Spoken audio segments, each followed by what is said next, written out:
உனக்கு என்னடா குறைச்ச? அழகில்லையா, அறிவில்லையா, அந்தஸ்து இல்லையா, என்ன இல்ல உனக்கு? உயரம் இல்லம்மா. டேய், என்னடா நீ இப்ப என்ன புரிஞ்சுக்கிட்ட அளவுக்கு நேத்து எங்க அம்மா என்ன புரிஞ்சுக்கல. எல்லாருக்கும் எதிர்க்கே கேவலமா பேசிட்டாங்க. அம்மா? நானா?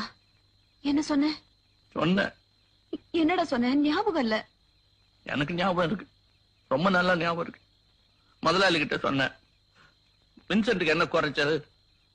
ஒருவேளை மனம் என் புள்ள மாதிரி ஒரு குள்ளனை கல்யாணம் பண்ணிட்டு வந்திருந்தா நீங்க கோவப்படுறதுல நியாயம் இருக்கு அப்படின்னு சொன்னேன். எல்லாருக்கும் எதிர்க்க சொன்னேன். டேய், அந்த பையனை நான் ஏதோ உயர்வா சொல்லணுமேங்கிறதுக்காக வாய் தவறி. எனக்கு ஒண்ணு விட்டா வேற யாரு இருக்காங்க? எனக்கு ஒண்ணு விட்ட வேற யாரும் இல்லம்மா. ஊருக்கு நான் கோமாளி, வேடிக்கை. நான் மனுஷனா இருக்கிறது உன் கூட மட்டும்தான். ஊருக்கையில எனக்கு பழகி போச்சு. நீ நல்லது சொன்னாலும் கெட்டது சொன்னாலும் எனக்கு 10 மடங்குமா. நீயே சொல்லு, குள்ளனா பிறந்தது ஏன் தப்பா?